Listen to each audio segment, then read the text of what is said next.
Halo, salam jaya peternak babi seluruh Indonesia. Ketemu lagi dengan saya. Sorry, sudah lama nggak update video lagi karena Agustus cukup berat. Kondisi resesi ekonomi, pelemahan di semua sektor industri. Jadi kita semua sama-sama sedang berjuang untuk bagaimana tetap survive menjalani masa-masa yang sulit ini. Hampir di semua sektor, layer, broiler, ruminan, dan juga swine. Tentunya swine ada dua dampak selain dari COVID, juga terkena ASF. Nah, hari ini saya akan angkat satu topik tentang biosecurity. Saat ini saya berada di Jatim Park 2. Cukup sepi lokasinya, tidak banyak wisatawan baik lokal ataupun luar negeri.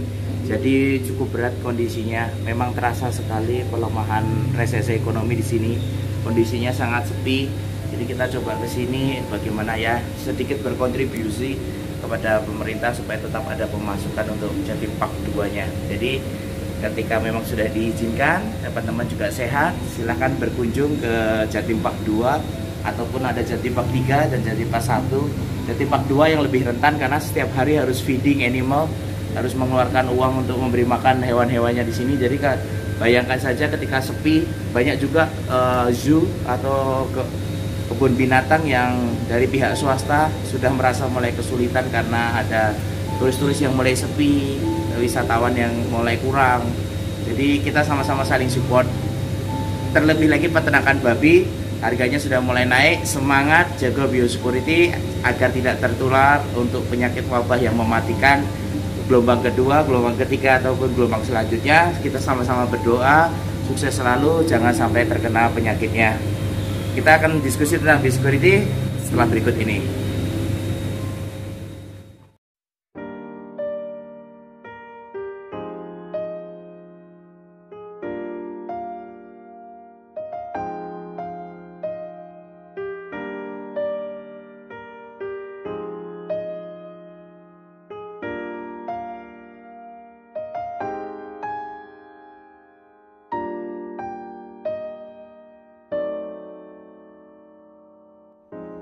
Oke, seperti janji saya tadi, kita akan membahas tentang biosecurity, rekan-rekan peternak. Jadi apa sih biosecurity? Biosecurity itu gampangnya adalah bio itu kehidupan, security itu adalah keamanan. Bagaimana kita menjaga keamanan hewan yang akan kita pelihara, kita jaga dari banyak hal. Jadi kalau digambarkan nanti ada beberapa layer perlindungannya. Kita yang jelas di sini adalah core-nya adalah peternakan babi. Jadi yang perlu diproteksi adalah ternak babi. Ketika saya banyak kunjungan ke peternak-peternak, sering kali saya dapati kurang fokusnya terhadap komoditi utamanya yaitu ternak babi. Seringkali ternak babi disandingkan dengan ayam. Seringkali ternak babi masih pelihara banyak anjing di kandang. Seringkali juga masih ada angsa atau hewan-hewan lain, burung, dan itu semua dipelihara di satu tempat. Mari setelah wabah yang mematikan banyak babi di Pulau Bali, di Pulau Sumatera, maupun di Pulau NTT dan beberapa daerah lainnya, saya mengajak mari peternak babi kita revolusi. Apa itu revolusi? Adalah memindahkan peternak dari hobi menjadi keseriusan bentuk usaha. Tanpa biosecurity, tanpa keseriusan, tanpa perhitungan, susah mendapatkan efektivitas di bidang usaha ini. Mari kita merubah dari yang sekedar hobi peternak rumahan menjadi sebuah industri atau sebuah usaha yang akan menopang penghasilan keluarga kita. Core-nya akan berubah menjadi industri peternakan, menjadi peternakan babi yang profesional, peternakan babi yang komersial yang menghasilkan keuntungan. Nah, kita akan mulai dari bahan biosecurity dulu. Bagaimana kita core-nya ini ternak babi. Kita mau jaga ternak babi supaya tetap sehat. Kita jaga ternak babi supaya produktivitasnya tinggi. Jadi diskusi tentang biosecurity akan bertanya, apa sih pentingnya biosecurity? Pentingnya biosecurity adalah satu, kita menjaga ternak tetap dalam kondisi optimal pertumbuhannya, produksinya, sehingga tidak memberi kesempatan dia untuk sakit. Gambarannya kalau sakit ternak begini, harusnya setiap hari mungkin average daily gain atau pertambahan bobot badannya katakanlah 300 atau 500 gram. Kita ambil contoh 500 gram. Harusnya kalau hari ini sudah 60 kilo, besok harusnya 60,5 kilo. Hari berikutnya adalah 61 kilo. Tapi ketika ternak itu sakit, entah diare, entah sakit pernafasan, entah sakit apapun, setelah bobot 60 kilo, berikutnya hari ternak itu drop, dia tidak mau makan. Ketika dia tidak mau makan, mungkin dia juga kurang air minum, dia tetap mengeluarkan kotoran, tetap mengeluarkan urin, bobotnya drop. Mungkin bisa ke tetap 60 atau bahkan turun ke 59, 59,5. Jadi mundur, sudah maju 60, mundur lagi. Nah, habis itu setelah itu dia butuh lagi recovery untuk penyembuhan ketika dia selepas sakit. Setelah kita suntik adalah cost. Memasukkan obat nambah biaya. Apalagi vaksin juga nambah biaya. Jadi ketika kita masukkan, kita nambah biaya, habis itu ternak butuh waktu untuk recovery. Barulah nanti kembali lagi ke 60 kilo. Berikutnya makan lagi baru 60,5. Nah, waktu kita rugi waktu, rugi biaya. Nah, kita tidak mau produktivitasnya turun, sehingga kita harus jaga biosecurity supaya ternak tetap performanya optimal, tidak pernah sakit, makan terus, tumbuh, ataupun kalau induk produktivitasnya tinggi, susunya banyak, makannya banyak, sehingga anaknya tidak banyak diare, produktivitasnya maksimal. Itu yang kedua, tidak adanya bibit penyakit baru masuk. Jadi semua yang keluar masuk di dalam kandang itu harus kita jaga. Baik itu dari sperma kita beli dari luar, dari Batu Riti, dari BIB mana, dari teko tetangga, atau jantan kita beli dari luar, pekerja mantri, ada orang inseminator, kita panggil orang masuk ke dalam, jagal beserta bronjongnya, semua keluar dan masuknya barang manusia, peralatan, itu semua harus dikontrol supaya tidak ada bibit penyakit baru yang masuk. Nah, itu untuk dikontrolnya. Selain itu kita harus kontrol yang namanya burung. Ada burung bangau, burung pipit, kita tidak tahu ini burung terbang dari mana, habis makan bangkai atau tidak, dia kondisi kesehatannya seperti apa, kita tidak tahu persis. Itulah kenapa kita harus juga bird net. Kita harus menghindarkan burung itu bisa hinggap langsung ke kandang atau mendekati ternak babi kita. Sekali lagi saya pastikan, ini kita ngomong industri ya, ini kalau kita ngomong peternakan ya, supaya survive. Kalau konsepnya masih peternakan rumahan, konsepnya masih ya 2-3 ekor pelihara di belakang rumah, memang ini terkesan apa ya, terlampau berat untuk dibuat untuk kos investasinya. Tapi ketika dimasukkan di dalam sebuah usaha, ini adalah sebuah investasi yang akan membantu untuk mencapai performa optimal. Jadi burung, selain burung apa? Lalat, nyamuk, ada juga nanti kelelawar, ada juga anjing, ada juga vermin kontrol. Apa vermin kontrol? Kita mau kontrol tikus. Memang kita tidak bisa langsung membasmi tikus, tapi kita mau kontrol populasi tikus supaya tidak semakin banyak. Kita semua sama-sama tahu kalau semakin banyak tikus, selain dia bawa penyakit leptospirosis, mungkin dia juga menjadi faktor penyakit lain yang droplet dia bawa masuk ke kandang. Dia juga kotorannya akan mencemari pakan kita ketika dia makan di gudang pakan, kotoran, kencing dia. Habis itu dia juga menggigit-gigit karena sifatnya mengerat. Banyak peralatan plastik-plastik akan digigit, pipa-pipa akan digigit, dan itu akan menyebabkan investasi kita cost-nya akan naik.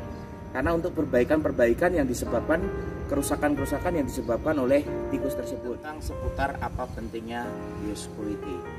Jadi sekarang kita masuk ke dalam part bagaimana membagi area supaya biosecurity itu dapat terlaksana. Yang pertama kita bagi zona menjadi zona bersih dan zona kotor. Bersih dalam hal ini bukan harafiah artinya tidak ada kotoran feses. Artinya zona bersih itu artinya zona yang paling dalam dari perlindungan biosecurity. Minimal biosecurity kita punya 2 layer.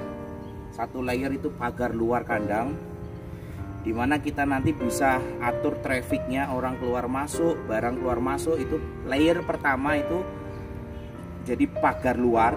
Jadi di luar pagar itu kita ngomong itu area luar, masuk pagar kita bilang area kotor. Area kotor artinya kita boleh di situ turun barang, jagung, pakan, ternak yang baru masuk ke karantin, obat, sales admin, jagal, semuanya ada di situ. Loading rem untuk penjualan, penangkapan, jagal, semuanya ada di situ. Bronjong, semuanya ada di zona kotor. Nah, setelah itu ada satu layer lagi yang kita sebut itu pagar kandang. Baru setelah dibaliknya itu adalah ternak, baru kita bilang itu zona bersih. Jadi ada zona kotor, ada zona bersih. Nah, di mana kalau mau menerapkan yang serius, dari zona kotor mau ke zona bersih, mau mandi dulu, mau ganti baju dulu, memang investasi. Buat saya minimal cuci tangan, tuker sendal, kalau memang memungkinkan pakai baju kandang. Kalau tidak berkepentingan, lebih baik jangan diberi masuk kandang, karena kita tidak tahu orang ini berasal dari mana, orang ini berasal dari tempat mana, orang ini berasal dari kandang yang baru sakit atau tidak. Apalagi, sorry, bukan menyebut profesi, tapi beberapa orang yang kerjanya tukang suntik, mengobati ternak-ternak yang sakit, itu yang paling rawan dan paling bahaya. Jangan mau dapat sore hari, mungkin pagi hari udah muter 7, 8, 5 farm. Jadi Anda dapat yang terakhir, keringat dicampur sama bibit penyakit yang ada dari kandang-kandang sebelumnya. Itu akan menyebabkan fatal kandang Anda. Setelah sakit, bukannya sembuh malah ketambahan penyakit-penyakit baru, secondary infection atau infeksi tahap kedua, tahap ketiga, tahap keempat. Lebih banyak lagi patogen yang masuk, akhirnya penyakitnya menjadi kompleks, susah disembuhkan, dan akhirnya mati. Udah bayar suntikan, mati lagi, kerugian. Nah, tadi zona kotor, zona bersih. Zona kotor kita bisa berkomunikasi, terima tamu.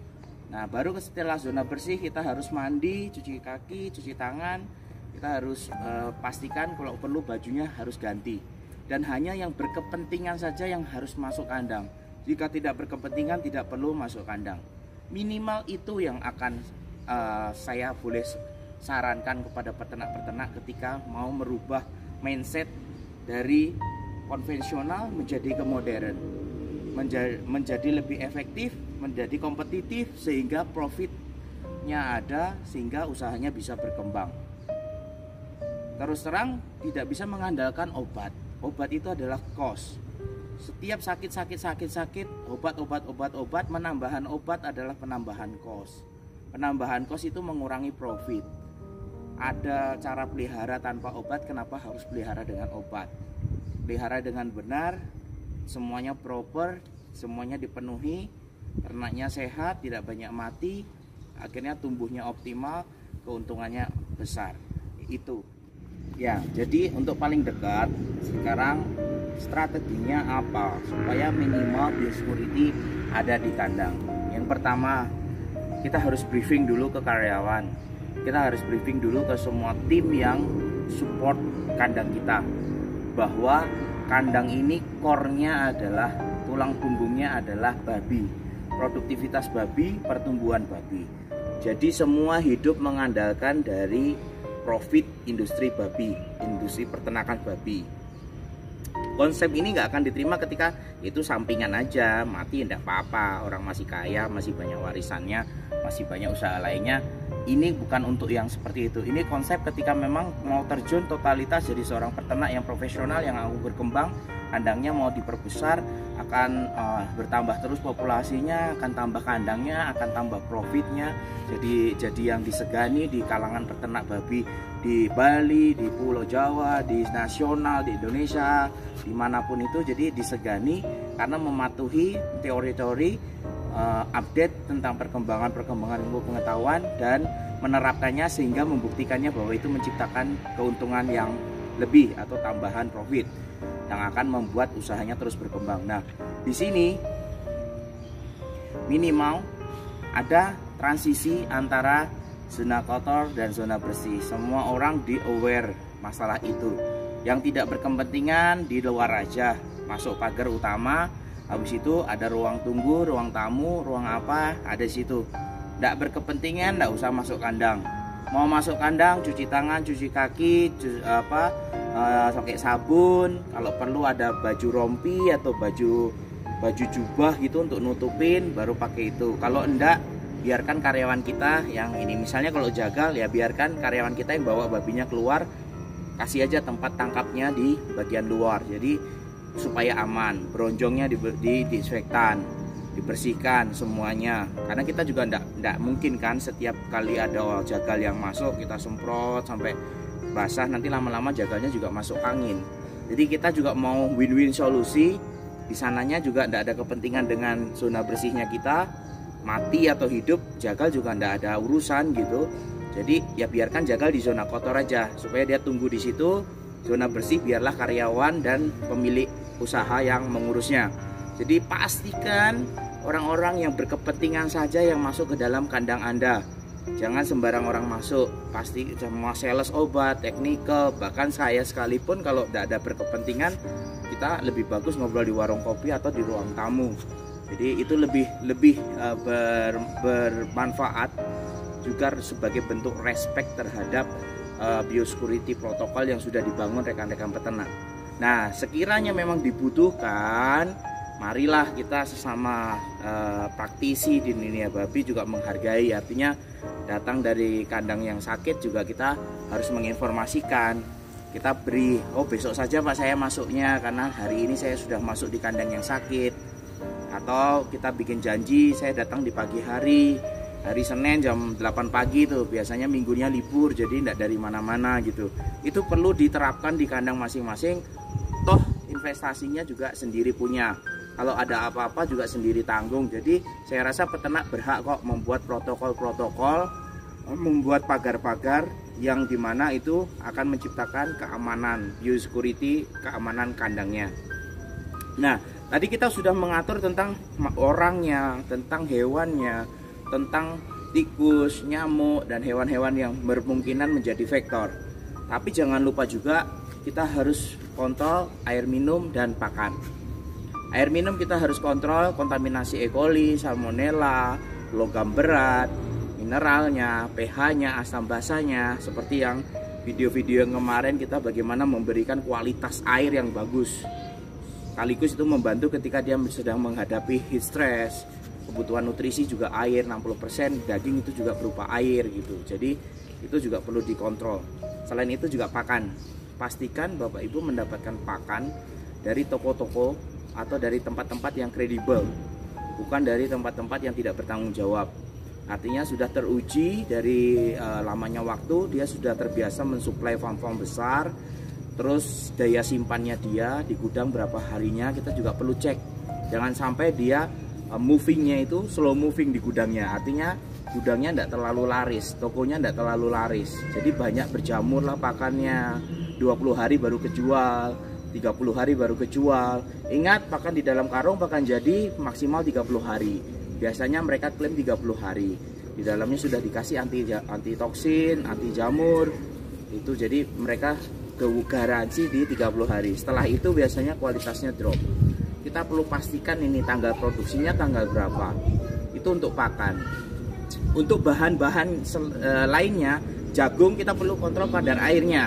Semakin banyak kadar airnya, semakin mudah terkontaminasi oleh jamur, sehingga nanti mikotoksinnya tumbuh.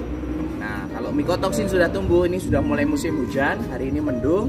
Nah, kalau mikotoksin sudah tumbuh, nanti permasalahan pencernaan, imun suppression akan muncul. Kekebalan tubuh mulai turun, semua penyakit akan mudah masuk. Nah, itu perlu dikontrol. Kualitas jagung, kualitas dedak, daya simpan, kita juga tidak boleh simpan terlalu lama.